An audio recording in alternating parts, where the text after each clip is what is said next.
Dans cette vidéo, on va voir la correction de la question numéro 8 du concours de médecine d'UJDA, année 2015-2016, qui nous dit: on considère la fonction numérique f de x est égale à 2, racine de logarithme népérien de 1 moins x sur 1 moins x et I indice n qui est égal à l'intégrale entre 0 et pi sur 2 de l'exponentielle de moins nx sin de x d de x et g indice n qui est égal à l'intégrale entre 0 et pi sur 2 de l'exponentielle de moins nx cos de x d de x. On a 5 choix possibles. La réponse A, que la limite au moins l'infini de f de x est égale à 2. La réponse B, pour x est égal à moins racine de e, f' de x est égal à 0. La réponse C, que g indice n moins n i indice n est égal à l'exponentielle n pi sur 2. La réponse D, que i indice n est égal à 1 moins n exponentielle de moins n pi sur 2 divisé par n carré plus 1. La réponse E, que g indice n est égal à 1 plus n exponentielle de moins n pi sur 2 divisé par n carré plus 1. Parmi ces 5 réponses, dont une seule est juste. On commence par les réponses que je peux vérifier rapidement. Par exemple, la limite au moins l'infini de f de x. On a la limite au moins l'infini de f de x est égal à limite au moins l'infini de 2 racine de logarithme népérien de 1 moins x sur 1 moins x.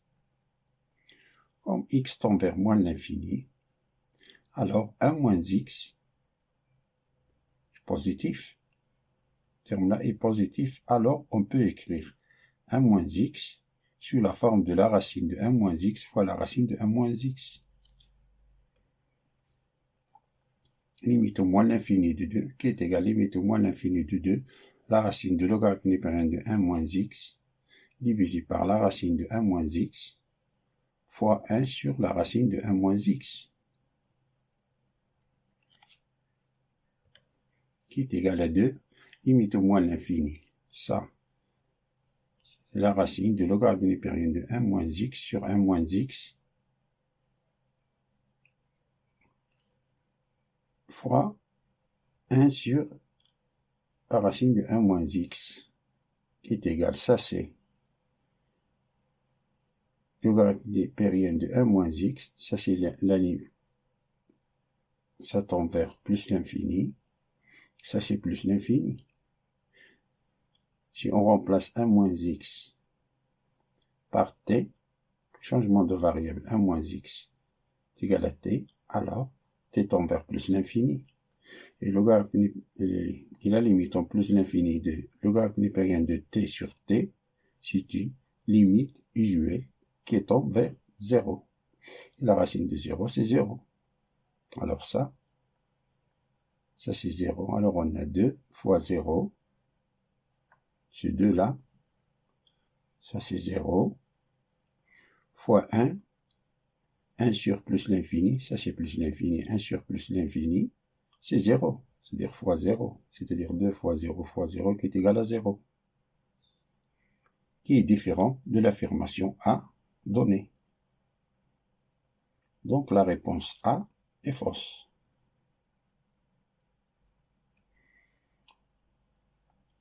Passons à l'affirmation B, qui nous dit pour x est égal à moins racine de e, f' de x est égal à 0.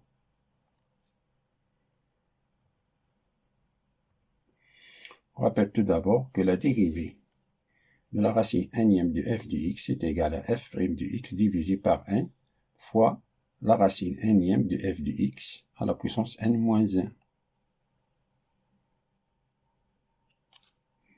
On a la dérivée de la racine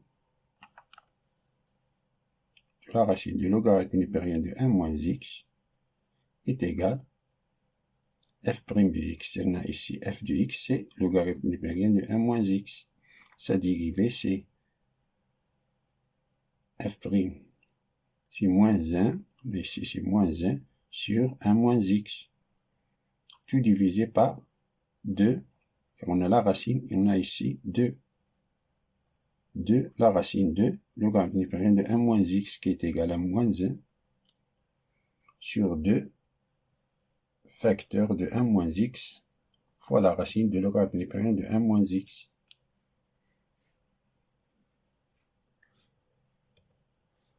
Donc f' de x est égal à 2. On a ici la dérivée de la racine, logarithme népérien de 1 moins x, c'est moins 1 sur 2 facteur de 1 moins x fois la racine de logarithme népérien de 1 moins x fois 1 moins x, le numérateur, moins le numérateur, c'est-à-dire la racine de logarithme népérien de 1 moins x fois la dérivée de dénominateur. La dérivée de dénominateur, c'est moins 1. Tout divisé par 1 moins x au carré, qui est égal, ça. Ce 2-là, si ça peut avec ce 2-là, car on a 2 fois, c'est une quotient, une fraction, 2 fois la fraction, ces 2-là se simplifient. Alors on a, et 1 moins x divisé par 1 moins x, se simplifie. Il nous reste moins 1 sur la racine de logarithme népérien de 1 moins x. Moins fois moins 1, c'est plus. Plus fois 2, plus 2, racine de logarithme népérien de 1 moins x divisé par 1 moins x tout au carré, qui est égal. Le numérateur ici, dans ce bloc-là, on réduit au même dénominateur commun, c'est-à-dire on a moins 1 sur la racine de logarithme népérien de 1 moins x plus 2 la racine de logarithme népérien de 1 moins x fois, on multiplie en haut et en bas par la racine de logarithme népérien de 1 moins x divisé par la racine de logarithme népérien de 1 moins x, tout divisé par 1 moins x au carré.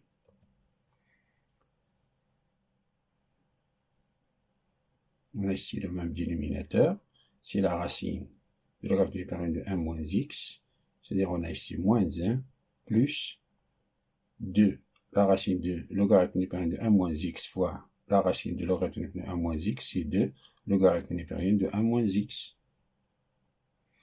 Tout divisé par 1 moins x au carré, qui est égal à moins 1 plus 2 logarithme népérien de 1 moins x divisé par 1 moins x au carré fois la racine de logarithme népérien de 1 moins x.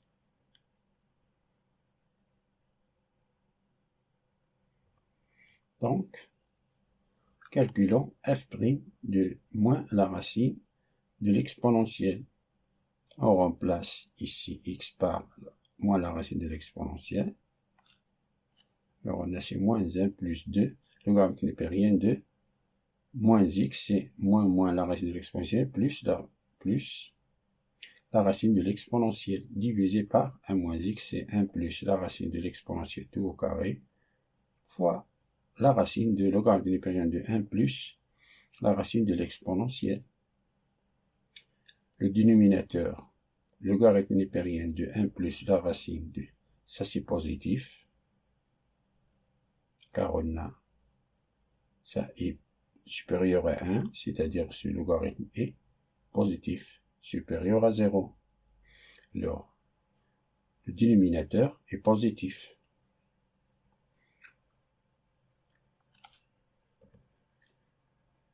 Et moins 1 plus 2 logarithme népérien de 1 plus racine de exponentielle, ça voilà, est strictement supérieur à 1.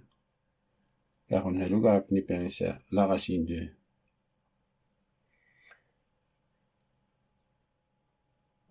l'exponentielle, c'est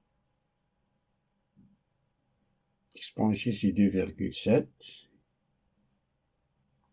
plus 1, la racine de 2,7 plus 1, le logarithme est strictement supérieur à 1.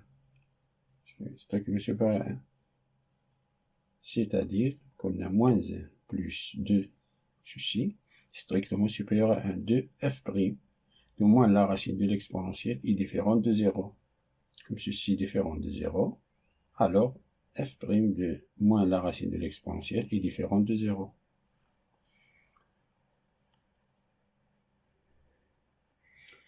L'affirmation B est fausse.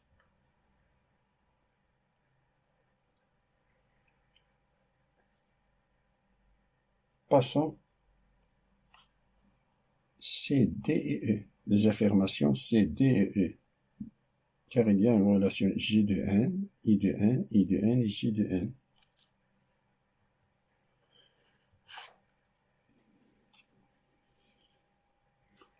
On a, pour n est égal à 0, n est égal à 0, on a I0,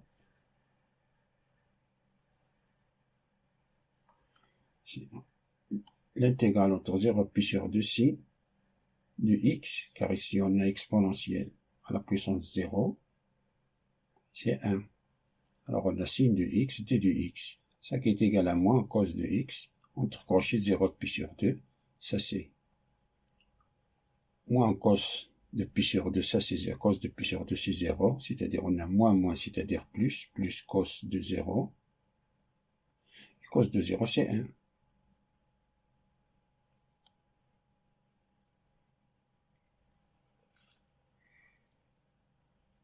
On a I1 de 0, ici c'est 0, ça c'est 0, c'est 0, on a ici 1, il vérifie.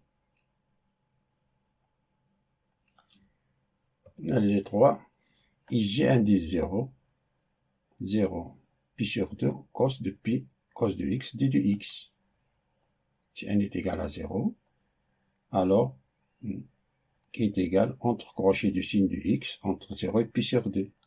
Signe de pi sur 2, c'est 1, moins signe de 0, c'est 0, c'est-à-dire on a, le résultat c'est 1.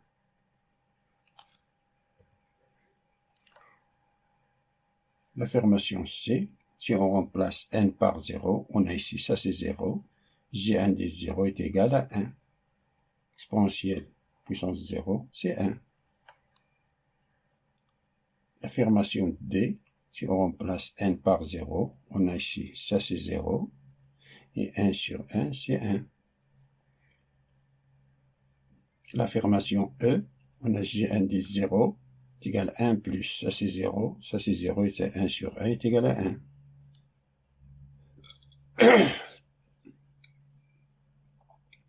Pour n est égal à, c'est-à-dire pour n est égal à 0, les trois affirmations sont justes. Pour n est égal à 0, on a les trois affirmations sont justes. Voyons s'il est vrai pour n est différent de 0. Pour n est différent de 0, on va utiliser l'intégration par partie pour calculer l'intégrale de j de n. J de n qui est égal à l'intégrale entre 0 pi sur 2 exponentielle de moins nx cos de x. La formule de l'intégration par partie, c'est l'intégrale de e d de v qui est égal à ev moins l'intégrale de v d de u. On a ici,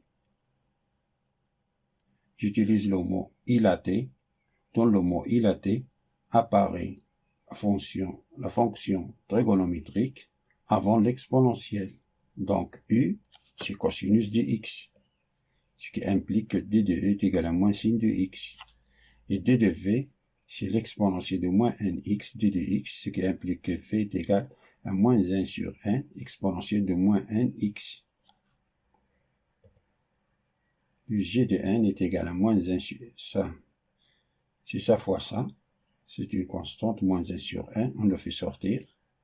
Moins 1 sur n entre crochet de l'exponentielle moins nx cos de x, entre 0 et pi sur 2, moins ça fois ça. Moins l'intégrale de ça fois ça. Ici c'est moins 1 sur n.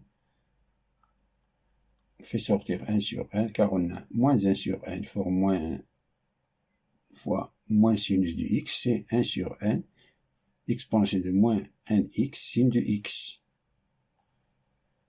On fait sortir 1 sur n, il nous reste exponentielle de moins nx, sin de x, d de x. C'est-à-dire, on a ici, si on remplace x par pi sur 2, on a cos de pi sur 2, c'est 0, on a 0, moins exponentielle de 1. Exponentielle de 0, c'est 1. C'est-à-dire moins 1. On a moins 1 sur n, fois moins 1, moins 1 sur n, l'intégrale entre 0 et pi sur 2, exponentielle moins nx, sin de x, d de x, qui est égal, ça c'est 1 sur n, moins 1 sur n, i indice n, ça c'est i indice n. Ce que veut dire que, on a ici, si on multiplie par n, c'est-à-dire on a n g de n, plus, si on fait passer à l'autre côté, moins 1 sur n i indice n, c'est-à-dire si on le multiplie par n, c'est-à-dire on a plus i de n, qui est égal 1 sur n, c'est 1, qu'on note avec petit 1, cette équation-là.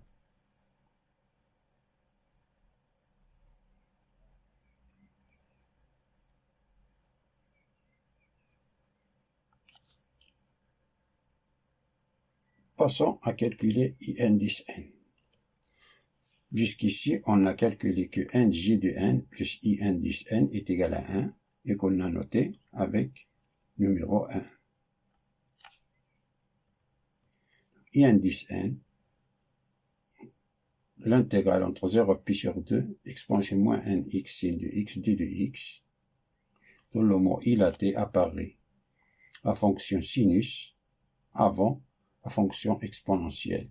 Donc, on prend u comme sinus de x implique que d de e est égal cos de x. Et d de v, c'est l'exponentielle de moins n x, d de x implique que v est égal à moins 1 sur n, exponentielle de moins n x. Si on multiplie ceci, on donne ça. Donc, i indice n est égal, ça fois ça, moins 1 sur n facteur de exponentielle, entre crochets, entre 0 et pi sur 2, de l'exponentielle de moins nx, sinus de x, moins l'intégrale de ça fois ça. Moins l'intégrale, on fait sortir ce moins là, c'est-à-dire plus 1 sur n, l'intégrale entre 0 et pi sur 2, l'exponentielle moins nx, cos de x, d de x, qui est égal à moins 1 sur n. Ça c'est lorsqu'on remplace x par pi sur 2, ça c'est 1. C'est-à-dire exponentielle de moins n, pi sur 2. Moins exponentielle de moins n, pourcent 0, ça c'est 1. Sinus de 0, c'est 0. 0 fois 1, c'est 0. Plus 1 sur n, l'intégrale entre 0 et pi sur 2, l'exponentielle moins nx, cos de x, d de x. Ça c'est g de n. Alors on a qui est égal à moins 1 sur n, exponentielle de moins n, pi sur 2 plus 1 sur n, g de n.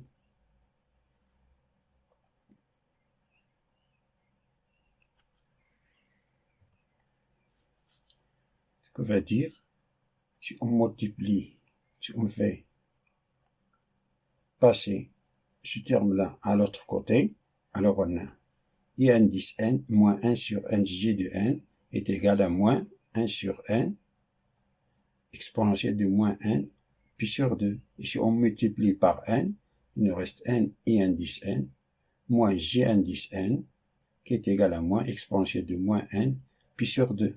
Ce que veut dire, multiplié par moins 1, ces deux membres, alors on a g indice n, moins n indice n, qui est égal à exponentielle de moins n, pi sur 2. Cette équation-là, on la note par le numéro 2.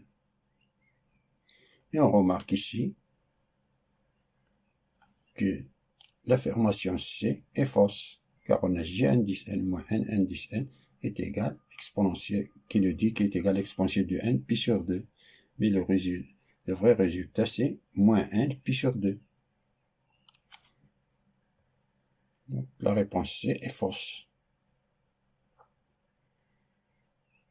Alors, on a deux équations. L'équation 1 et l'équation 2.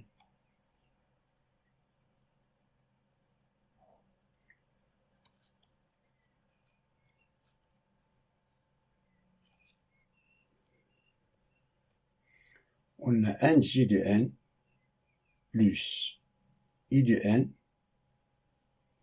moins n si on multiplie la deuxième équation par n et soustrait la première moins n fois la deuxième moins n j de n moins n i de n est égal à 1 moins n exponentielle de moins n pi sur 2. Ça c'est 1j de n moins 1j de n, ça c'est 0. Alors on a i indice n plus n carré i indice n est égal à 1 moins n exponentielle de moins n pi sur 2. Ce qui veut dire que factorise par i indice n, 1 plus n carré qui est égal à 1 moins n exponentielle de moins n pi sur 2. Alors i indice n est égal à 1 moins n exponentielle de moins n pi sur 2 divisé par n carré plus 1. C'est-à-dire que la bonne réponse c'est D. Fin de la résolution de la question numéro 8 du concours de médecine de JDA. Je vous souhaite bonne chance.